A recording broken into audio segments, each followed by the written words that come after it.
Incwadi kaYoweni, Isahluko sesi-2 iyafundeka. Vuthelani isigodlo eZiyoni nihlabe umkhosi entabeni yam engcwele. Mabagungqe bonke abemi belizwe ngokuba isiza imini kaYehova. Kuba isondele, imini enobumnyama nesithokothoko, imini enamafu amnyama, injengokuthi qhiphu kokusa phezu kwentaba. Abantu abaninzi abanamandla, akuzanga kube nje naphakade. Emveni kwabo akusayi kuza kubuye kube nje, kude kuse eminyakeni yezizukulwana ngezizukulwana.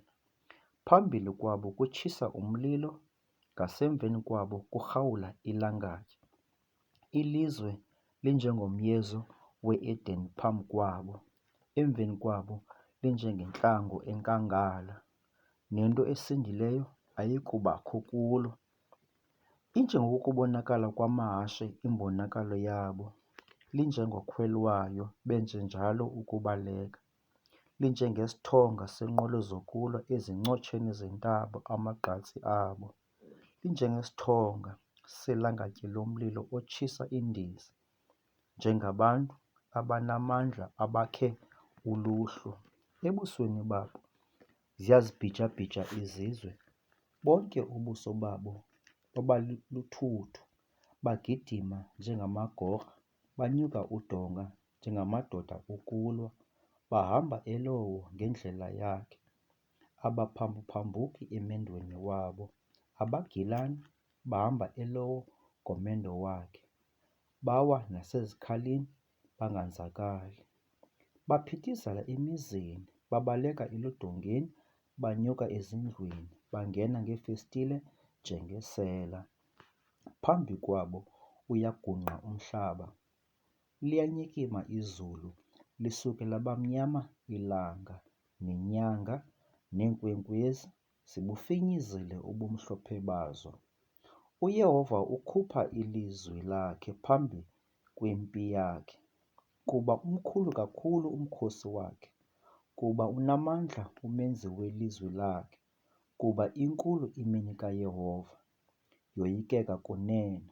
Ngubani na onokuyinyamezela? Nangoku ke, utsho uYehova ukuthi, buyelani kum ngentliziyo yenu yonke, nangokuzila, nangokulila, nangokumbambazela. Nikrazule iintliziyo zenu, ingabi ziingubo zenu. Nibuyele kuYehova uThixo wenu. Kuba unobabalo nemfesane, yena uzeka kade umsindo, unenceba enkulu, uyazohlwaya ngenxa yobubi. Ngubani na owaziyo? Mhlawumbi wobuya azohlwaye, ashiye intsikelelo ngasemveni kwakhe, umnikelo wokudla nothulelwayo kuYehova uThixo wenu. Vuthelani izigodlo eZiyoni, ngcwalisani uzilo, memani ingqungquthela. Hlanganisani abantu, ngcwalisani ibandla. Buthani amadoda amakhulu, hlanganisani iintsapho nabanyayo emabeleni. Mabakhuphe umyeni egumbini lakhe, umtshakazi esililini sakhe. Mabalile ababingeleli, abalungiseleli bakaYehova, phakathi kwevaranda nasesibingelelweni. Bathi, yiba nenceba Yehova ebantwini bakho, ungalinikeli ilifa lakho ekungcikivweni. Ukuba iintlanga zizekelise ngabo, yini na ukuba kuthiwe ezizweni, uphi na uThixo wabo? Woba nobukhwele ke uYehova ngelizwe lakhe, woba nofefe ngabantu bakhe. Wawaphendula uYehova wathi ebantwini bakhe, yabonani, ndinithumela ingqolowa newayini entsha neoli eniya kwaneliswa yiyo. Ndingabisaninikela ukuba nibe sisincikevu ezintlangeni. Ndiya kumkhwelelisa kude kuni owasentla, ndimgxothele ezweni lomqwebethu enkangala. Umphambili wakhe usinge kulwandle lwasempumalanga, umqosheliso wakhe kulwandle